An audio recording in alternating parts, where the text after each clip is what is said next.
Hello, everybody. Welcome to the Blue Green Museum by Nestabite. I am Anjana Raj with my colleague Arati. We have an interesting personality with us today, Sally Verma. She is an animal advocate working with the organization Humane Society International for the past 6 years. She works as the campaign coordinator in Kerala for the Farm Animal Protection Campaign of the NGO. Her major work is spreading awareness on animal welfare issues, especially related to farm animals, to the public and to make a difference in the lives of the voiceless. She is also the recipient of the 100 Women Achievers Award from the President of India in the year 2016. She was also voted as one of the top 50 influential people in Kerala by Kerala Insider magazine in 2019. Welcome, ma'am. How are you doing? Hi, thank you for having me aboard. I'm fine. Okay. So, my first question would be, what is your story? What is your present work? What are you working on at the moment? So I work for an NGO, Humane Society International India. It is an international organization and we work all over the world for animals. Our motto is celebrating animals and confronting cruelty worldwide. So we have our work in almost 55 countries around the world. And in India, we have our offices in Hyderabad and Ahmedabad. So I work under the Hyderabad office and I'm part of the Farm Animal Protection Campaign. And I'm the state coordinator for farm animal outreach in Kerala. And I have also begun expanding my work to other parts of South India like Tamil Nadu and Karnataka. So the major part of my work involves spreading awareness. It is like we do institutional outreach, we do individual outreach. So as part of individual outreach, I take awareness classes in schools, colleges, to students, as well as through social media about the conditions of farm animals, about the sufferings of farm animals, and how as individuals each person can make a difference.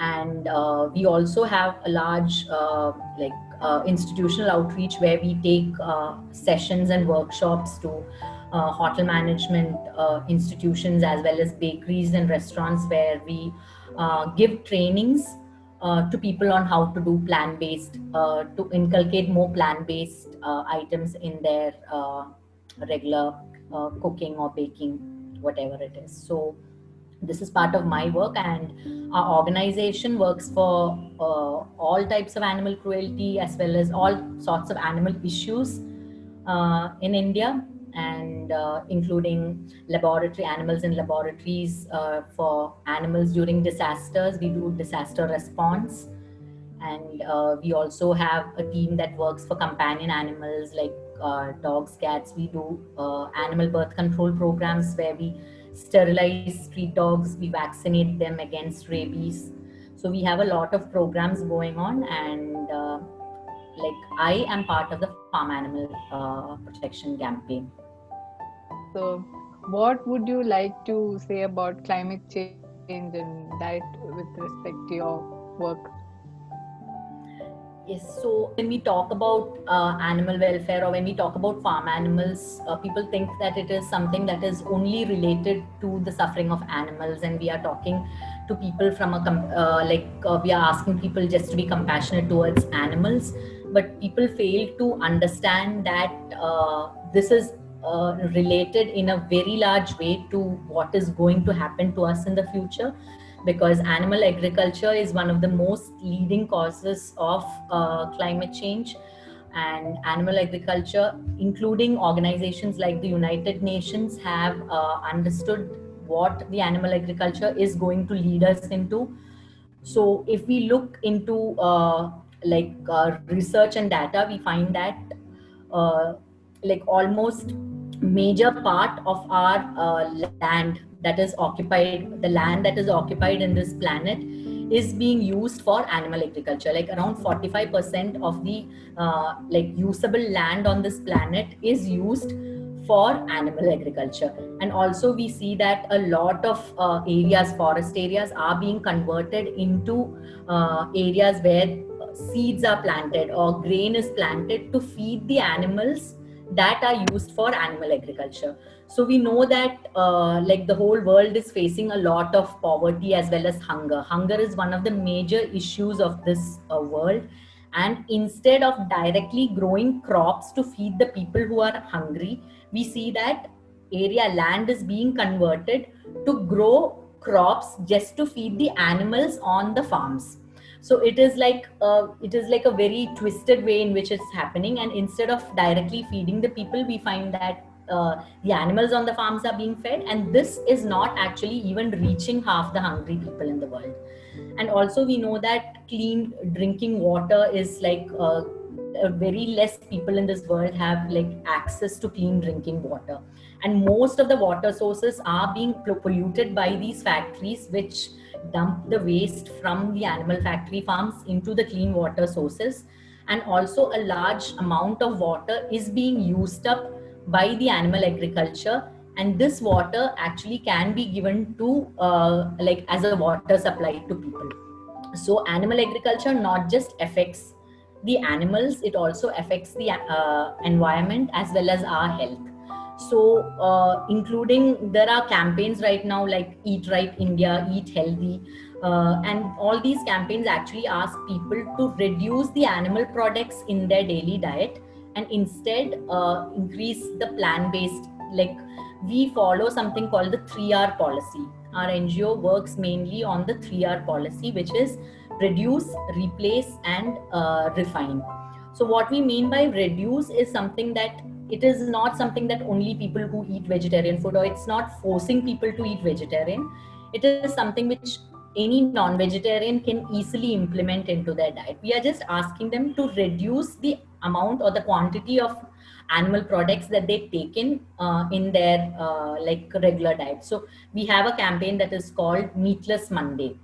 So what we do is we ask people every Monday of the week.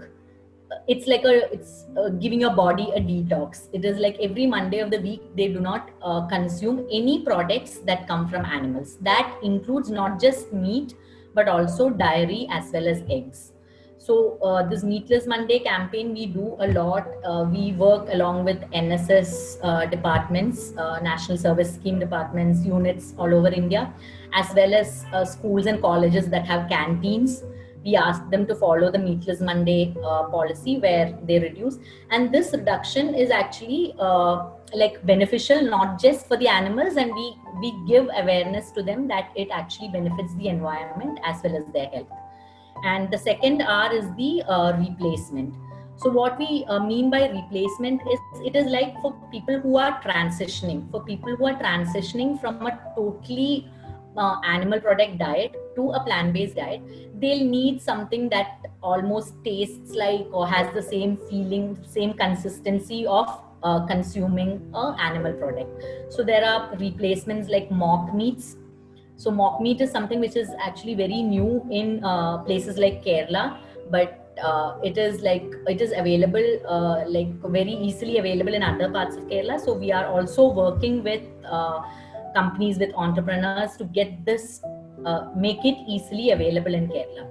So mock meat is a replacement. Similarly for dairy, instead of milk, the cow's milk, we have dairy replacements like almond milk, soy milk, cashew milk, and of course the coconut milk, which is found aplenty in Kerala. And similarly for eggs, there are replacements for all these common animal products that we consume. And when it comes to refinement, what we mainly mean by refinement is we are refining the conditions in which these animals live. So we know that presently farm animals are living a life of intensive confinement. They are confined into very small cages, or whatever like place that they are in is extremely small. Like for example, the battery cage system in hens, the gestation crates for pigs. So by refinement, we ask people to demand or want refined ways of using these farm animals. For example, ending battery cages.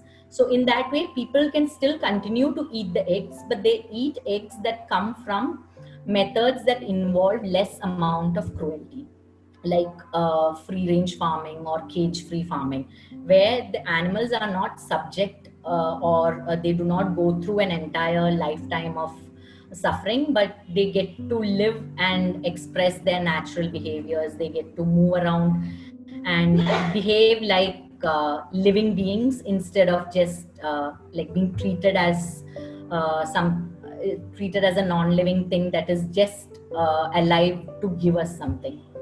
So this is the 3R policy with reduction, replacement, and refinement. And we have seen that this is something that is easily possible for any person. It is very easily possible to adapt this into their regular lives. So that is our present work that is going on, and we are also working, like I said, with bakeries, and we are working with chefs, so that like, for example, if I want a cake, I have started my plant-based journey where I eat less animal products, and I want to order a cake, and I want a cake that is eggless, or I want a cake that doesn't use milk.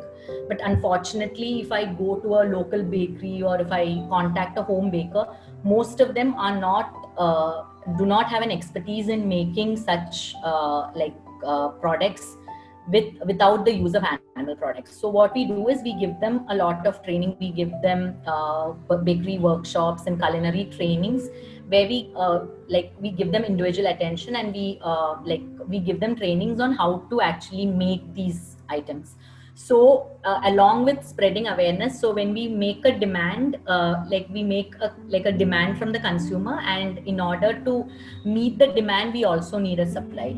So so it's like a complete all-round work, where we are trying to reduce the suffering of animals, as well as when the animal suffering is reduced, and when these factory farms are actually the number of factory farms come down and such methods are useless, it automatically makes a change in the environment, and it makes us all much healthier people.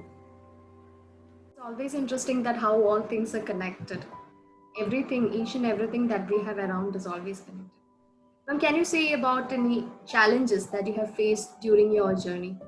Any challenges? Especially working in a state that is almost entirely non-vegetarian, and when you try to speak to them about at least even trying plant-based, it is a very big challenge, because you are initially met with a lot of resistance.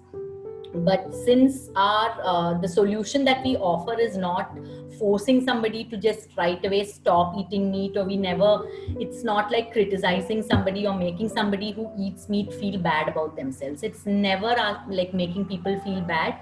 It's just giving them like an alternate choice of a better lifestyle. And when we actually explain to them the entire process, and what the farm animals go through, and how it not only affects the animals, but how we are actually playing a part in the climate change, or how the greenhouse gases, or like all the emissions, like so much of greenhouse gases come from these factory farms, and how about the unhygienic conditions of the factory farms. And we just ask people to continue what they are doing, but just make small changes in their lives, which will ultimately result in a very larger goal. So that is basically, when I take a session, I get very good feedbacks from colleges, and I've seen recently during the lockdown, unfortunately, since we've not been able to go directly to these colleges or schools and take sessions, it's all been online. We've been taking a lot of webinars, like every single day we have a lot of webinars with schools, colleges, and I have seen that especially small children, the excitement, or the what do you call it, the need, the small children always are extremely happy to be making a change, and they are the ones I feel who can actually make a difference. And for children, like when I take a class to children, it's not just about the cruelties that farm animals are facing. We talk about just what is confinement, what is being confined, like how does it feel like, and we talk about compassion in general, because I feel that as the present generation, what is lacking most among most like all people is compassion and kindness.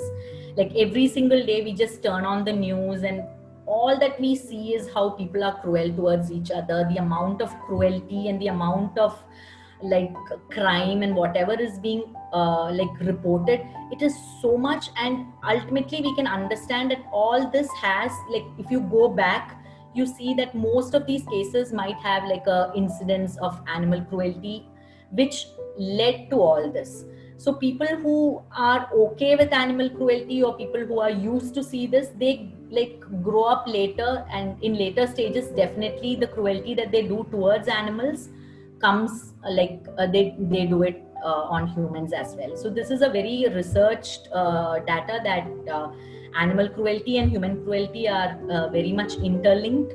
So it is extremely essential that children are like taught about compassion in schools, and it is like as along with their growth in their normal textbook education, it is also very much essential that children are taught about compassion and about showing kindness to all living beings around them. Yes, ma'am. Any idea that is planted in kids that might bring us a very new future and all the future that we are expecting. So, when did you actually realize this is your profession? This is what you want to do?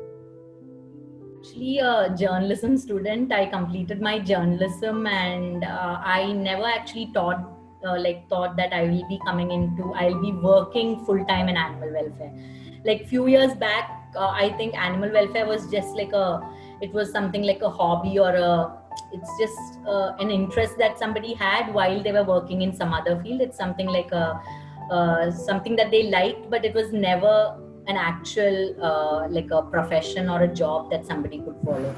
And 6 years back, I was extremely lucky to come into this organization, and life has never been the same ever since, because every single day it is like you feel so good of that you're making a difference. And every time you speak to people, especially when you even if it's like you speak to 100 people and you make a change in one single person, that gives you like so much happiness. And every time, and then that is what makes you like keep on going forward. And I keep telling people that, like, this is like the advice that I always give to people, that everybody feels that somebody else is going to do something about it. So including in my during my TEDx talk, that is what I spoke about, because everyone feels that there are a lot of issues happening around us, there are a lot of social issues or causes, but people feel that someone else will take the responsibility, and it's going to be someone else who's going to make that change or make whatever difference is needed. But we always fail to recognize that we ourselves can be that someone, and we can be the person who is making the change. So if I'm speaking to children, I ask them like all of them like superheroes, and they all have their superheroes of Captain America, Thor, Hulk, and all that, but they do not understand that they themselves can be a superhero. And every single like change that they do to one single living being makes them a superman or a super woman themselves. So, is this what keeps motivating you to work more, ma'am? So, the change. Working for the voiceless always gives, I think, the most happiness to anybody, because you get to be the voice of a being that cannot speak up for itself. And this being actually, and especially when it comes to farm animals, because I'm somebody who's worked for dogs a lot. I work for animal cruelty cases. I've worked during the Kerala floods. I work with my organization in doing a lot of animal rescues. We coordinate, we work along with the state governments. So like in all of that, I feel that like when it comes to farm animals, I feel that they are the ones who get neglected the most. Because like imagine, like when we are walking down the street, we see somebody holding a dog upside down, or somebody carrying, like a vehicle is going, and in that vehicle, just imagine a dog is being taken, like tied on its legs. So immediately when you connect it with a dog, everybody feels like something bad is happening, or somebody might report it, or they might feel that something needs to be done. But at the same time, every single day we see the same happening to farm animals, and we never even like think that something bad is happening. Like most of the days when we go on the road, we see that these animals are being transported for slaughter. We see chickens being taken, hung upside down on bikes, on like all these vehicles. We see these battery cages being taken in these lorries, but never once like we even think that this is wrong or this is not the way that it has to be. Because from a small age we are always conditioned, we are conditioned to think that farm animals are commodities that we can use. We are taught from childhood, we are taught in schools that cow gives us milk, cow gives us milk and meat, hen gives us eggs and meat. It's always from from our childhood, it is pushed into our heads that this is the only purpose for this animal to be alive. So once that purpose is served, then that is the end. So people see these animals only as sources of food, and we fail to recognize that they are living beings who have their own purpose in life. Their purpose is not just to give something of theirs to us, but they have their own purpose. Similarly, even if it's for dogs or if it's for cats, a dog's purpose is not just to bark. A dog's purpose is not to be a guard dog, but unfortunately we see that most people get dogs, or most people want dogs because they want a guard dog. And from the moment they get the dog is put inside the cage, and that is where the dog gets to spend its entire life. It gets to spend its entire life inside the four walls of a cage, just like a chicken spends its entire life inside a battery cage. So this lockdown or this corona and COVID times has actually taught, I hope it has taught, but it has at least tried to teach a lot of people a very important lesson on how it feels like we take a lot of things for granted. We take our freedom, we take our ability to walk around and be free, we take it for granted. And right now when we have been confined and when we have been forced to stay indoors, we are not allowed to go out, we are understanding what it felt when it went, like we are all waiting for that day when we actually hear that there is no more corona, you are free to move around and you don't have to talk to each other through a laptop or through a mobile device, and you can actually look at people on the face and you can have a direct conversation. So if we feel this way when it's just been a few months or when it's just been like a few days that we have been confined, imagine how these animals who have to go through a lifetime of confinement feel. And we have like a end in sight, we have a hope that after a few months or after a few weeks we have hope inside that something will happen, like some change will come and things are going to get better. But for these animals there is absolutely no hope unless people like us actually start speaking up for them. They have no hope, their entire lifetime is in confinement.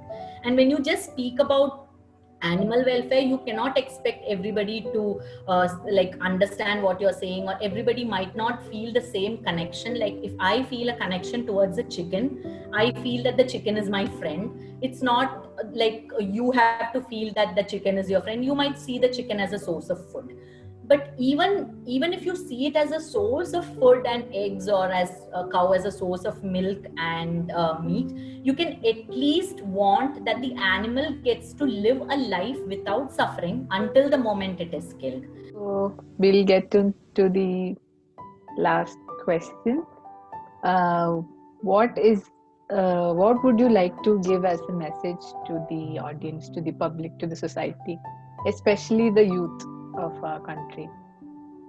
Yeah, just like I said before, I feel that each one of us is like someone who can make a difference. We never have to wait for somebody else to do something for us. If we see something is wrong, we have to speak up.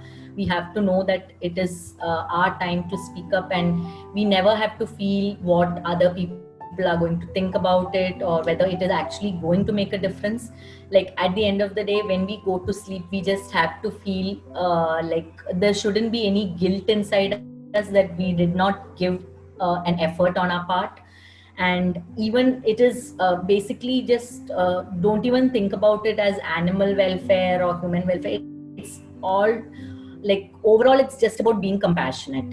And whenever we talk about the environment, we fail to understand that the environment includes the beings also living inside it. Like, because during environment day or whatever, people feel that if they just go plant a sapling, or if they post a selfie with a sapling and write happy world environment day, that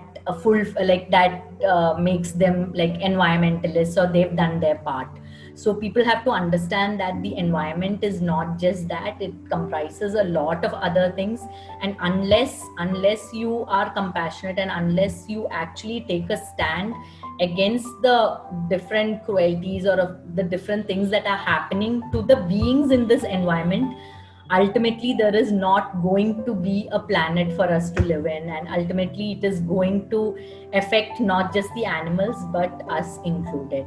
So we are all connected, we are all part of the whole system, and we just need to make that connection and understand that every single thing that we do leads to something, and if it's good or if it's bad. So if we continue if we feel comfortable just keeping on doing what we are doing, we are ultimately just killing the environment, killing all the beings in it, including ourselves. And it is right now, I feel, the perfect time for people to become aware, because there are a lot of sources, including like groups like yours, which are actually taking a stand to spread awareness about the environment, about how it's affecting the climate. And also there are a lot of sources where people can read and get more information, and it is like everything is open in front of us. We just need to take that effort from our end, just put in a little effort and make the difference and make the change. Yes, ma'am. You seem very passionate about your work. And one more thing is, how was your family and friend support when you were, when you started your profession in this Yeah, social? being working for animals and the type of work that I do, the field work, and it's not an easy job, and especially being coming from Kerala, working for the dogs. Like while I was working for the dogs, that time I had to hear a lot of things being said about me, and it's not very easy, especially on social media or while you go out to work. You get to hear a lot of things, but ultimately it's not what people tell about you or what you hear being said about you. What matters is what you yourself feel, and if you feel that what you're doing is right, just go on doing it. And it is it is important to have support of your family, but I also feel that if you feel what you're doing is right, it's your responsibility to convince your family or your friends that this is what my line of work is, this is my passion. It's like you can't plant a date tree that is supposed to grow in Dubai. You can't come and plant it in Kerala soil and hope that it's going to grow. Like everybody has a perfect soil or a perfect place where they have to be planted, and that is where they have to grow. And I feel that I have been planted perfectly, and this is what I am. And yes, I have been lucky to have people around me who support, but even for people who find that there is nobody supporting them, I would like to tell all of you that there is going to be at least somebody in this world who's going to support you. Never feel that you're alone, because there is going to be someone who shares your same thoughts and same feelings. Just look a little more wider, and you're going to find somebody who supports, and definitely you will get the willpower and confidence to go on. Thank you, ma'am. That was a very inspiring talk. And thank you for taking the time to meet with us today. We had a wonderful time talking to you. Um, yeah. Thank you, Anjana. Thank you, Arati, and thank you, Nanma, for hosting this. All the best to you all. Thank you so much, ma'am.